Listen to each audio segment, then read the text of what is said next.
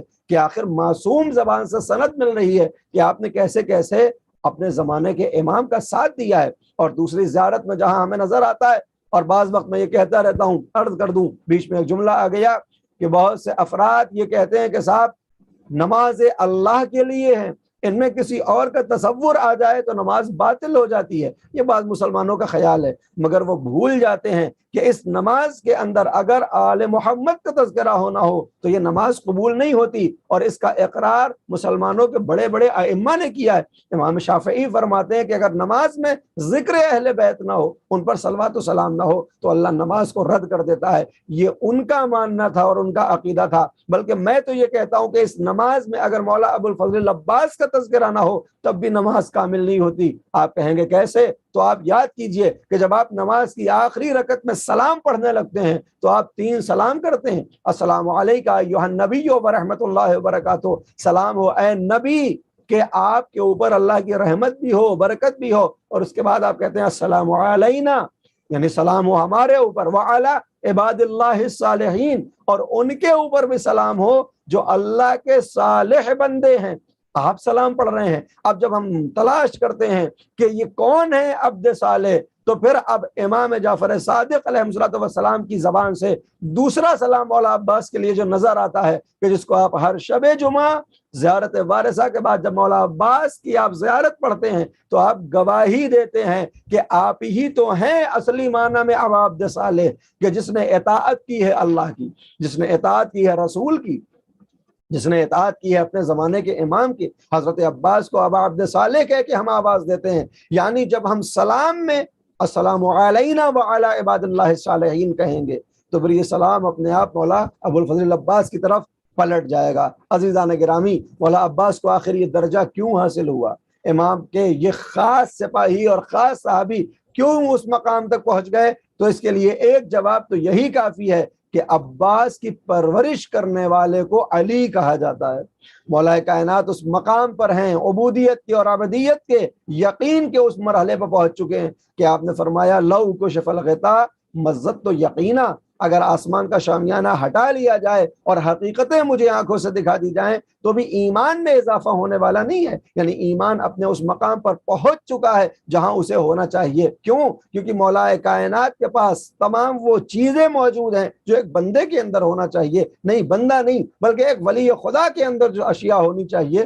وہ مولا کائنات کے اندر نظر آتی ہیں۔ اب وہی مولا اگر اپنے زانوں پر بٹھا کر کسی کی پرورش کر دیں، کسی کو تعلیم دے دیں اور وہ عباس بن جائے تو اس میں تعجب کیسا ہے؟ لہذا روایات میں ملتا ہے کہ جب مولا حضرت ابو الفضل عباس کا سن ابھی بہت کم ہے، آپ ابھی ایک چھوٹے سے بچے کی حیثیت سے مولا کائنات کے گھر میں پروان چڑھ رہے ہیں، ایک روز اپنے زانوں پر بٹھا کے مولا کائنات جس طرح سے ہوتا ہے کہ جب باپ کو اپنے بچوں پہ محبت آتی ہے تو باتیں کرتا ہے، کچھ باتیں سکھاتا ہے، لہذا اپنے گھروں میں بھی ہوتا ہے کہ ہم اپنے بچوں کو گنتیاں سکھاتے ہیں۔ کتابوں کے اندر ملتا ہے کہ مولا ابو الفضل عباس کو اپنے زانوں پر بٹھائے ہوئے اور بٹھانے کے بعد کہتے ہیں بیٹا عباس کہو واحد، کہو الاحد، کہو ایک۔ مولا ابو الفضل عباس ابھی بچپن کا عالم ہے، اپنی زبان معصوم سے کہتے ہیں ایک، الواحد یا الاحد، اور اس کے بعد مولا فرماتے ہیں کہ بیٹا کہو اسنان، یعنی اب کہو تم دو، اور مولا خاموش ہے۔ مولا کائنات نے پھر فرمایا عباس کہو دو،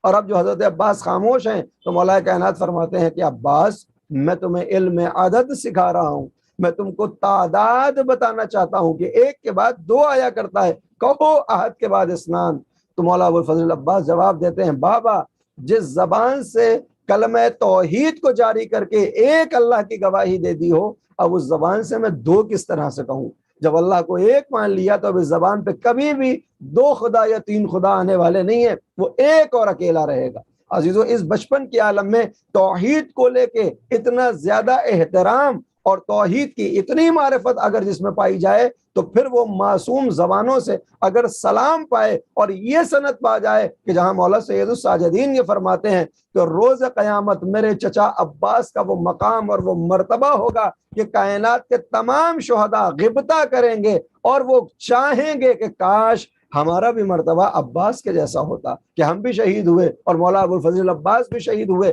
کاش ہمارا مرتبہ ویسا ہو جاتا جیسا حضرت عباس کا۔ یہ مقام ہے مولا عباس کا۔ عزیزان گرامی، مگر کربلا کے میدان میں صرف حضرت عباس اطاعت امام کرتے ہوئے دکھائی نہیں دیتے، صرف حضرت عباس اطاعت رسول اور اطاعت خدا کرتے ہوئے دکھائی نہیں دیتے، بلکہ مردوں میں ہمیں کسی کو دیکھنا ہے کہ کیسے اپنے زمانے کے امام کی اطاعت کی جائے، کیسے اپنے زمانے کے نبی کی اطاعت کی جائے، کیسے خدا کی عبادت کی جائے، وہ حضرت عباس کو دیکھیں گے۔ اور اسی طرح سے جب خواتین یہ چاہیں کہ وہ دیکھیں کہ خاتون کی حیثیت سے اپنے زمانے کے امام کی اطاعت کرنے کا طریقہ کیا ہونا چاہیے، اپنے زمانے کے نبی کی اطاعت کرنے کا طریقہ کیا ہونا چاہیے، اللہ کی عبادت اور اطاعت کے اصول کیسے سیکھنا چاہیے، اس کو بتانے کے لیے اسی عباس کی وہ شہزادی موجود ہے جس کا نام زینب علیہ مقام ہے۔ جس طرح سے مولا ابوالفضل عباس کو تعلیم مولا کائنات سے ملی ہے کہ جو شہر علم کا دروازہ ہیں، جن کو پیغمبر نے علم اس طرح سے بھرایا جیسے کبوتر اپنے بچوں کو دانا بھراتا ہو، اب وہ جب کسی کو علم دے اور وہ عباس بن جائے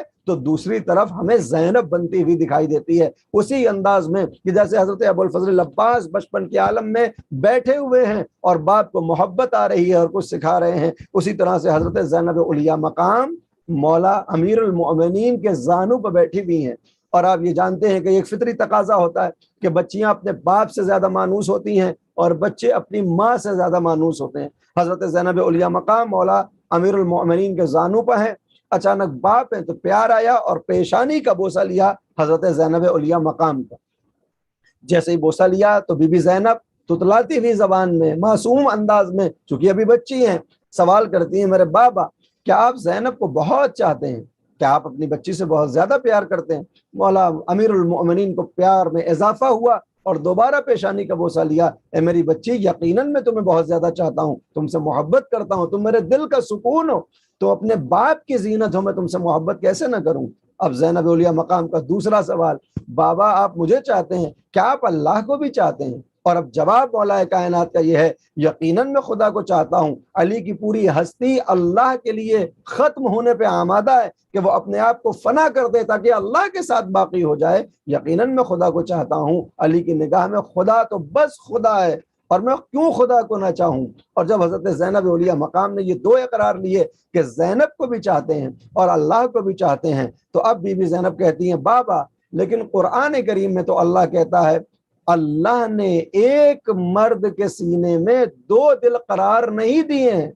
ما جعل اللہ لرجل من قلبین فی جوفہ، اللہ کہتا ہے کہ کسی بھی انسان کے سینے میں اللہ نے دو دل قرار نہیں دیے۔ کہا بیٹی اس کا مطلب کیا ہے؟ کہا بابا جب آپ کے سینے میں ایک دل ہے تو یہ دل یا اللہ سے محبت کرے گا یا زینب سے محبت کرے گا، اس لیے کہ محبت کا تقاضا یہ ہے کہ جب دل کسی ایک کی محبت میں گرفتار ہو جائے تو پھر دوسرے کی طرف رجوع نہ کرے، لہذا اس دل میں یا اللہ کی محبت ہوگی اور یا زینب کی محبت ہوگی۔ آپ دونوں کو چاہتے ہیں، اس کا جواب دیجئے۔ خدا کی قسم ہمارے اور آپ کے جیسا کوئی انسان ہوتا تو وہ کیا جواب دیتا کہ زینب کو بھی چاہتا ہے، خدا کو بھی چاہتا ہے۔ آیت یہ کہہ رہی کہ ایک دل میں دو محبتیں نہیں آ سکتی، ایک سینے میں دو دل نہیں آ سکتے۔ تو اب امام علی کا جو سلونی کا دعویٰ کر رہے ہیں وہ حضرت زینب علیہ مقام کی پیشانی پہ پھر بوسہ لیتے ہیں اور جواب دیتے ہیں میری بچی میں تم سے محبت کرتا ہی اس لیے ہوں کیونکہ میں اللہ سے محبت کرتا ہوں، یعنی تمہاری محبت جو میرے دل میں ہے وہ اس لیے ہے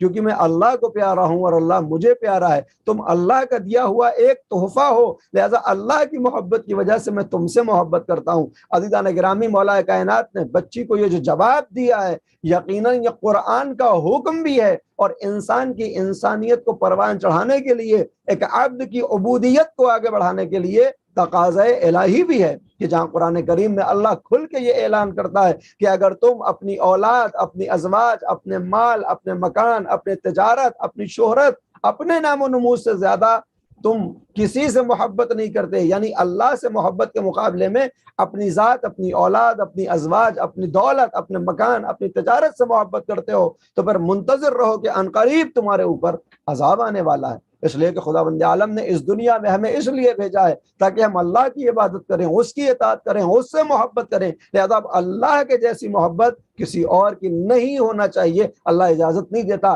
تو اب زینب اولیاء مقام سے محبت اس لیے ہے کیونکہ وہ اللہ کا دیا ہوا تحفہ ہیں، اور جب انداز اس طرح کا ہو اور بچپن کے عالم میں سوالات ایسے ہوں، اور پھر وہ اگر عالم غیر معلمہ کا لقب پا جائے، طاہرہ کا لقب پا جائے، ثانی زہرا ہونے کا لقب پا جائے، تو پھر تعجب کیسا ہے عزیزو۔ جس طرح سے حضرت ابو طالب نے اپنے زانوں پر 2 بچوں کو پروان چڑھایا، ایک کو سید المرسلین بنایا، ایک کو سید الاوصیاء بنایا، یعنی ایک نبیوں کا سردار ہے، ایک وصیوں کا سردار ہے، ایک نبی بنتا ہے اور ایک علی بنتا ہے۔ پھر علی جب اپنے زانوں کے اوپر 2 بچوں کی تربیت کرتا ہے تو ایک ثانی حیدر عباس کی صورت میں نظر آتا ہے، اور دوسری ثانی زہرا کا لقب پا کے زینب اولیاء مقام کا شرف پا جاتی ہے۔ لہٰذا عزیزان گرامی، یہ 2 ہستیاں میدان کربلا میں ہمارے دلوں کو سہارا دیتی ہیں، جو طریقہ بتاتی ہیں کہ امام کی اطاعت کیسے ہو، جو ذریعہ بنتی ہیں تاکہ ہم نبی تک پہنچ جائیں، جن کی قربانی کے ذریعے ہمارے اندر احساس قربانی پیدا ہوتا ہے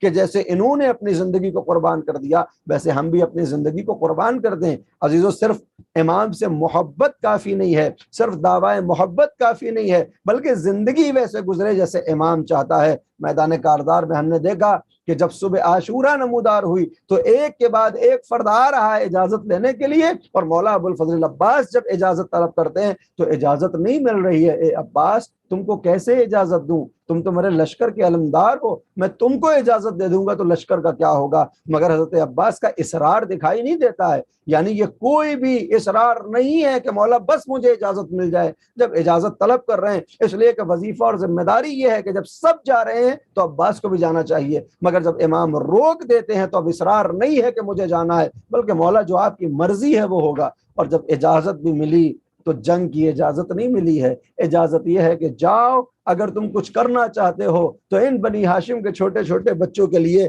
پانی کی سبیل کر دو۔ اور اب تاریخ کربلا بتاتی ہے کہ جب مولا ابو الفضل عباس کو یہ اجازت ملی کہ آپ میدان کاردار میں جا کر دریائے فرات سے پانی لے کر آ جائیں، تو سب سے پہلے پہنچتے ہیں شہزادی سکینہ کے خیمے کے اوپر۔ اے میری بچی، اے میری شہزادی، اپنا مشکیزہ میرے حوالے کر دو، اس لیے کہ اب تمہارا چچا پانی لینے کے لیے جا رہا ہے، عنقریب پانی کی سبیل ہوگی۔ لیجئے حضرت سکینہ نے سوکھے ہوئے مشکیزے کو اٹھایا، مولا ابو الفضل عباس کے حوالے کیا، اور اب تاریخ یہ بتاتی ہے کہ مولا جب دریا کے کنارے جانے کا قصد کرتے ہیں تو مولا حسین نزدیک بلاتے ہیں، علم کو جھکاتے ہیں، علم پر پہلے کچھ لکھا ہوا تھا اس کو مٹاتے ہیں اور اپنے ہاتھوں سے کچھ اور لکھتے ہیں، عباس خدا حافظ، جاؤ تمہیں اجازت ہے کہ پانی کی سبیل کرو۔ عباس دریا کی جانب جا رہے ہیں، مگر اب جو زینب نے آگے پوچھا، بھیا حسین، آپ نے علم سے کیا محو کیا اور کیا دوبارہ تحریر کیا؟ مولا حسین کا وہ جملہ، علم پہ لکھا ہوا تھا نصر من اللہ والفتح قریب، میں نے اس کو مٹا کر لکھا ہے انا للہ وَإِنَّا إِلَيْهِ راجعون، اس لیے کہ عباس میدان کاردار میں جائیں گے تو مگر اب واپس نہ آ سکیں گے، خداوند عالم سے ملاقات کا وقت قریب ہو چکا ہے۔ حضرت عباس کے قدم دریا کی جانب بڑھ رہے ہیں، ادھر سکینہ نے بنی ہاشم کے بچوں کو جمع کیا ہے۔ اے بنی ہاشم کے چھوٹے چھوٹے بچوں، تمہیں اب گھبرانے کی ضرورت نہیں ہے، اب پریشان ہونے کی ضرورت نہیں ہے، میرا چچا عباس میدان کاردار کی جانب گیا ہے، وہ تمہارے لیے پانی لے کر آئے گا۔ لیجئے مولا عباس کی کی ہیبت کا اثر یہ ہے کہ آسانی کے ساتھ دریا میں وارد ہوئے، مشکیزے کو پانی سے پر کیا اور سنبھالا ہے، اس مشکیزے کو، علم کو سنبھالا اور اپنے اس عزم باوفا کے اوپر آ کے سوار ہوئے۔ کوشش یہ ہے کہ کسی طرح اس پانی کو خیام حسینی تک پہنچا دے، مگر تاریخ یہ بتاتی ہے کہ ایک موقع وہ آیا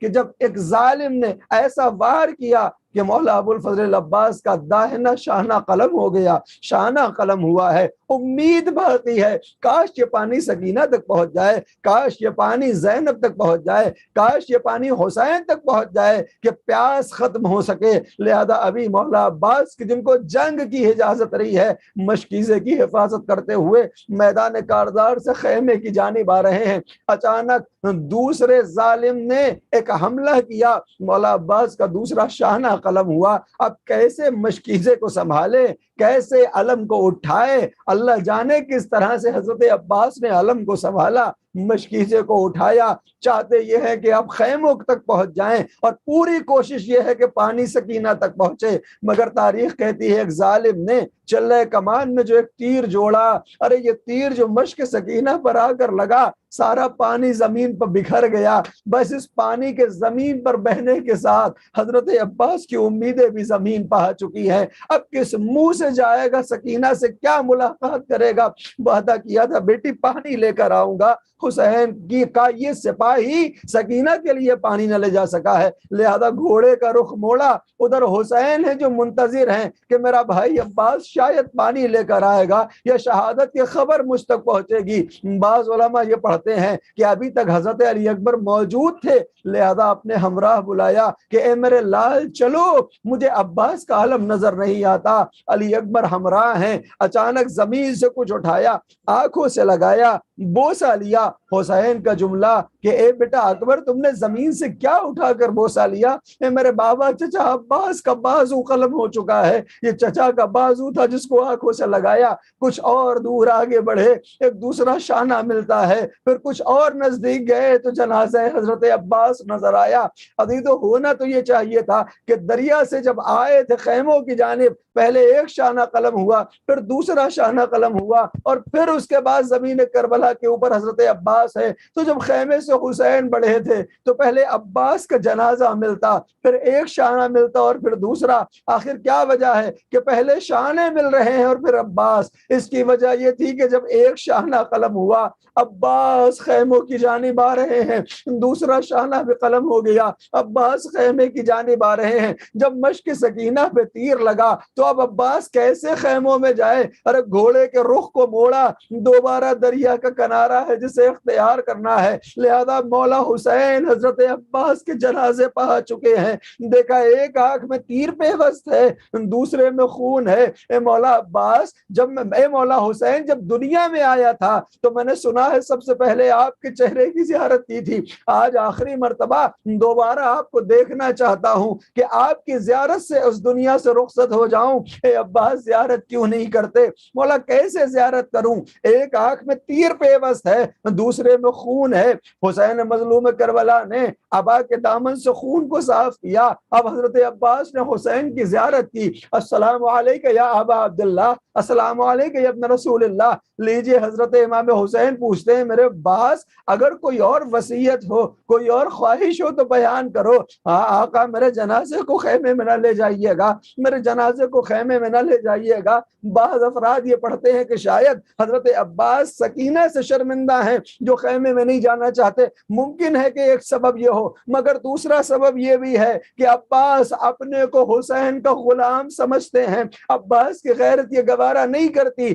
کہ غلام کی میت تو خیمے تک پہنچ جائے، مگر جب عصر عاشورہ آئے، آقا کا بدن اسی زمین کربلا پہ ہو، کوئی خیمے میں لے جانے والا نہ ہو، بلکہ ذوالجناح اپنی پیشانی کو خون میں تر کر کے زینب تک یہ خبر پہنچائے گا کہ حسین دنیا سے جا چکے ہیں۔ یہ عباس کو گوارا نہیں ہے کہ آقا کا جنازہ میدان میں رہے، غلام کا جنازہ خیموں میں پہنچ جائے۔ میرے آقا، میرے جنازے کو خیموں میں نہ لے کے جائیے گا۔ وصیتیں پوری ہوئی، اب حسین نے کہا میرے بھیا اب میری بھی وصیت ہے کہ تم نے ہمیشہ مجھے یا سیدی و مولائی کہہ کے بلایا ہے، کبھی بھائی نہ کہا ہے، ایک مرتبہ جاتے وقت بھائی تو کہو۔ لیجیے حضرت عباس نے حسین کو بھائی کہہ کے پکارا، اور یہ بھائی کہہ کے جو پکارا روح قفس انصری سے پرواز کر گئی۔ عباس کا دنیا سے جانا تھا کہ خیمے میں زینب زمین پر بیٹھ گئی۔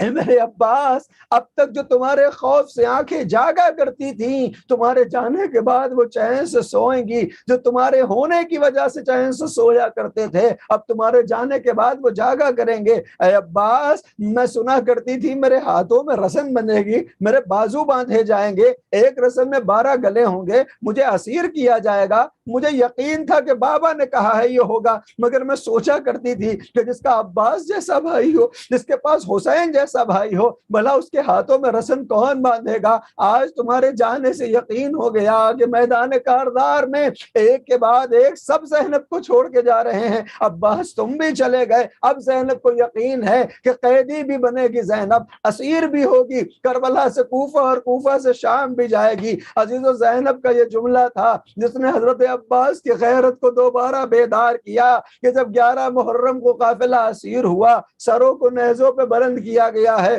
عباس کا سر نیزے پہ ہے، اکبر کا سر نیزے پہ ہے، ششماہے کا سر بھی نیزے پہ دکھائی دیتا ہے، مگر دیکھنے والے نے دیکھا شہدائے کربلا میں ایک سر ایسا ہے جو نیزے پہ نظر نہیں آتا بلکہ ایک گھوڑے کی گردن سے بنا ہوا ہے۔ آگے سوال کرتا ہے یہ کس کا سر ہے کہ جس کی پیشانی پر آثار سجود بھی نظر آ رہے ہیں مگر یہ نیزے پہ نہیں ہے؟ جواب ملا یہ عباس کا سر ہے، جو حضرت عباس حسین کے علمدار بن کے میدان کاردار میں جان کا ہدیہ پیش کر کے آئے ہیں۔ ان کے سر کو جب نیزے پہ اٹھایا جاتا ہے، ارے اس اونچائی سے زینب کا کھلا سر نظر آتا ہے، سکینہ کے منہ پہ لگتے ہوئے تماچے، عابد بیمار کی پشت پہ لگتے ہوئے کوڑے، جب اس عباس کی نگاہوں سے یہ منظر گزرتا ہے، ارے سر اپنے آپ نیزے سے زمین پہ آتا ہے۔ کتنی مرتبہ کوشش ہو چکی ہے، یہ سر نیزے پہ نہیں رکتا، ہم نے مجبوراً گھوڑے کی گردن میں اس سر کو باندھا ہے۔ میں کہوں گا اے مولا ابو الفضل عباس، آپ سے جو منظر دیکھا نہیں جاتا، عابد بیمار کو اس کاروان کو کربلا سے کوفہ سے شام یوں ہی لے کے جانا ہے کہ حجت خدا دیکھے کہ کس طرح سے زینب کی رضا چھینی جا رہی ہے، سکینہ کے منہ پہ تماچے ہو رہے ہیں۔ لہذا اسی لیے جب مدینے واپس پلٹیں گے اور کوئی پوچھے گا مولا ارے سب سے زیادہ مصیبتیں کہاں گزری؟ الشام الشام الشام۔ اے مولا ساری مصیبتیں تو کربلا میں ہے، شام کا نام کیوں لے رہے ہیں؟ ارے شہادت تو ہمارے گھر کی میراث ہے، مگر شام کے راستے میں اور زندان شام میں جو مصیبتیں مجھ پر گزری، اس نے عابد کی کمر کو توڑ دیا کہ میں موجود تھا، میرا بابا بے گور و کفن جس کا جنازہ زمین پر تھا، میں موجود تھا جس کی بہنا کے منہ پہ تماچے لگائے جا رہے تھے، میں موجود تھا میرے سامنے پھوپھیوں کے سروں سے چادریں چھینی جا رہی تھی، مگر عابد اتنا مجبور تھا، نہ باپ کو کفن دے سکا، نہ پھوپھی کی چادر کی حفاظت کر سکا۔ وہ عابد بیمار کس طرح سے یہ منظر دیکھی۔ انا للہ و انا الیہ راجعون، رضم بقضائہ و تسلیما لامرہ، سیعلم الذین ظلموا ای منقلب ینقلبون۔